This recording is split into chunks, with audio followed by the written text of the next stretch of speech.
नमस्कार, आप देख रहे दी कंटाप, मैं हूं प्रफुल्ल। एक राजा का कर्तव्य होता है कि वो न्याय प्रिय या न्याय पसंद हो, वो सबके साथ न्याय करे, पारदर्शी हो यानी दूरदर्शी हो, सबको समान नजरों से देखे। ऐसा नहीं कि वो भेदभाव करे, ऐसा नहीं कि वो किसी विशेष समुदाय को लेकर तटस्थ हो और किसी विशेष समुदाय के लिए उसके दिलो दिमाग में नफरत हो। ऐसा नहीं होना चाहिए। एक राजा हमेशा एक पूरी प्रजा की भलाई का ख्याल रखता है। उसके नजरों में पूरी प्रजा एक समान होती है, लेकिन उत्तर प्रदेश में कुछ अलग ही है।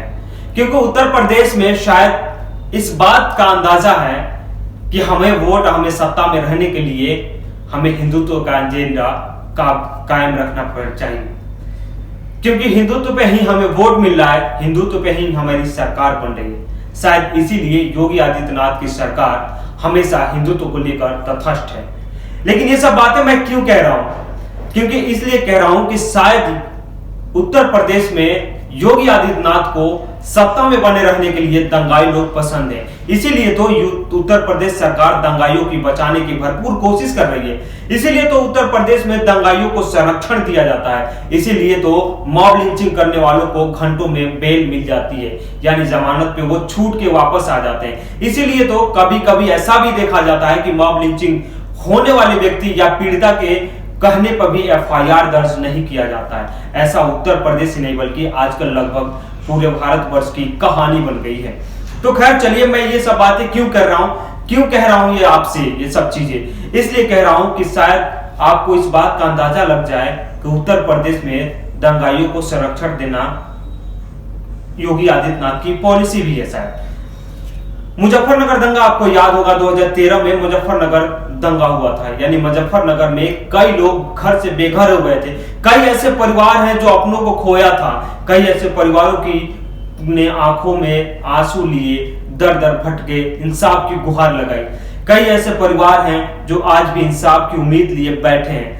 कई ऐसे परिवार हैं जो मुजफ्फरनगर छोड़कर किसी दूसरे जगह पलायन कर गए। ऐसा नहीं था कि वहां पे सिर्फ एक ही समुदाय को नुकसान उठाना पड़ा या एक ही समुदाय शिकार हुआ। यहाँ पे हिंदू और मुस्लिम दोनों समुदाय के लोगों ने भारी नुकसान उठाया था। लेकिन उसके बावजूद भी उनको इंसाफ मिलना चाहिए था, लेकिन वो इंसाफ नहीं मिला, बल्कि दंगाइयों को छुड़ाने की सरकार पहल कर दी। यानी उनको इंसाफ दिलाने से ज्यादा महत्वपूर्ण यह है कि उन दंगाइयों को कैसे बरी किया जाए। मुजफ्फरनगर दंगा यानी योगी सरकार ने बिना कारण बताए 77 मामले वापस लेने का फैसला ले ली है। अब सोचिए, जिन दंगाइयों पे कार्रवाई होनी चाहिए थी, जिन दंगाइयों को सजा मिलनी चाहिए थी, उनके ऊपर दर्ज एफआईआर वापस लिए जा रहे हैं। चलिए आपको बताता हूं। रिपोर्ट में कहा गया है कि यूपी सरकार ने 77 मामलों को वापस लेते समय कोई तर्कपूर्ण आदेश पारित नहीं किया है। यानी तर्क देना पड़ता है। अगर राज्य सरकारें कोई मामला वापस लेती है तो उसको तर्क देना पड़ता है कि आप मामले को क्यों वापस ले रहे हैं। क्यों? क्योंकि कई बार ऐसे होते हैं कि लोगों पे झूठे आरोप होते हैं। कई बार लोगों पे झूठे आरोप लगा के उन पे एफआईआर चलाया जाता है, लंबे समय तक उनको जेलों में कैद रखा जाता है। उन मामलों में सरकार को यानी राज्य सरकार को यह अधिकार है कि वो मामले वापस ले सकती है। लेकिन यहाँ पे ये मामले वापस लेने से पहले सरकार यानी उत्तर प्रदेश की सरकार ने कोई तर्क नहीं दिया है। चलिए अब दूसरी आपको बता दूं एक चीज, उससे पहले आगे बढ़ूं। जैसे कहा, सुप्रीम कोर्ट का एक जजमेंट है कि नेताओं के खिलाफ, वो विधायक हो, सांसद हो, मंत्री हो, कोई भी हो, यानी नेताओं के खिलाफ अगर कोई केस वापस लेना हो, यानी राज्य सरकार वापस ले सकती है, लेकिन उससे पहले हाई कोर्ट का इजाजत यानी परमिशन लेना अनिवार्य है। ये सुप्रीम कोर्ट का है। यानी सुप्रीम कोर्ट ने यह फैसला ये हाल फिलहाल में ही दिया है। यानी सुप्रीम कोर्ट का यह है कि आप कोई भी मुकदमा लंबित दर्ज है अगर कोई नेता के प्रति, तो आप वापस ले सकते हैं, लेकिन उस पर तर्क देना पड़ेगा। लेकिन योगी आदित्यनाथ के सामने सुप्रीम कोर्ट की क्या विसात है? सुप्रीम कोर्ट कोई मायने थोड़ी रखता है, क्योंकि योगी आदित्यनाथ को लगता है कि हम ही शहंशाह है, हमारी कलम है, हमारी अदालत है, हमारी पुलिस प्रशासन है, जो चाहे जब जी चाहे सब कुछ कर सकते हैं। क्योंकि योगी आदित्यनाथ को सुप्रीम कोर्ट या हाई कोर्ट के फैसलों को चुनौती देना तो बहुत आसान बात है उनके लिए। तो खैर, अब ये मामले आपको पूरी कहानी बता दूं कि उस समय 2013 में मुजफ्फरनगर दंगा होता है।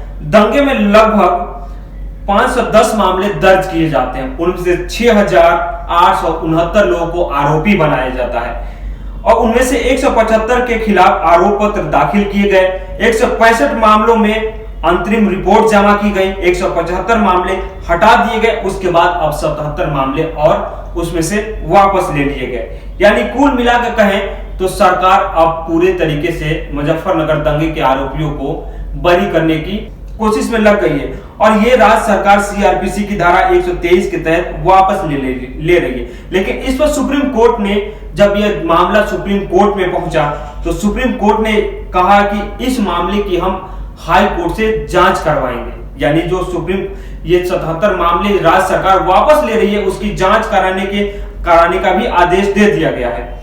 विजय हंसरिया हैं जो न्याय मित्र हैं, उन्होंने कहा कि दाखिल की गई अपनी रिपोर्ट में कहा राज्य सरकार ने बताया कि 2013 के मुजफ्फरनगर दंगा के संबंध में मेरठ जोन से, यानी ये पूरा मामला बता रहे हैं कि 6,869 लोगों पे एफआईआर दर्ज किए गए थे, उसके बाद कार्रवाई की गई थी जिन पे 397 जैसे डकैती के, मर्डर के यानी 302 यानी तमाम तरह के धाराएं लगे हैं जो उम्र कैद की सजा हो सकती है। तो आगे देखते हैं कि इस जांच में यानी सुप्रीम कोर्ट का आदेश का पालन किया जाता है या नहीं किया जाता है, वो भविष्य तय करेगा। लेकिन हंसारिया ने कहा कि 2013 के मुजफ्फरनगर दंगे से जुड़े 77 मामले वापस जो किए जा रहे हैं 301 सीआरपीसी की धारा 21 के तहत, तो हाई कोर्ट में की निगरानी में इसकी जांच यानी पुनः इस पे कार्रवाई की जा सकती है। वो 401 के तहत यानी ये अधिकार है कि आप इसकी समीक्षा यानी कर सकते हैं, अधिकारियों का इस्तेमाल किया जा सकता है, दोबारा इस पे पुनर्विचार किया जा सकता है, दोबारा जांच करवाया जा सकता है। तो सवाल अब ये उठता है कि आखिर जिन दंगाइयों को बचाने की भाजपा सरकार कोशिश कर रही है, आपको चलिए थोड़ा सा आगे लेके आते हैं। 2020 आपको याद होगा दिल्ली में भी उस तरीके से एक दंगा कराया गया था, यानी दिल्ली को भी आग के हवाले कर दिया गया था। दिल्ली में भी कई लोग बेघर हो गए, लगभग 55 लोगों की मौत हो गई थी, कितनी दुकानें चला दी गई थी, उनमें भी कुछ लोग को आरोपी बनाकर सलाखों के अंदर डाल दिया गया है।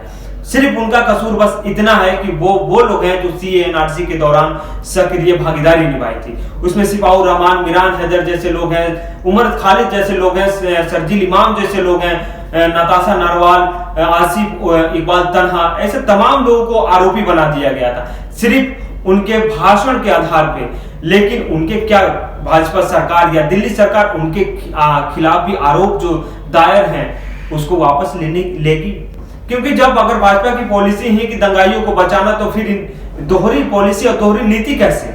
क्योंकि निष्पक्षता ही सरकार की पॉलिसी होती है, निष्पक्ष जांच करवाएं, आरोपियों को सजा दिलवाएं।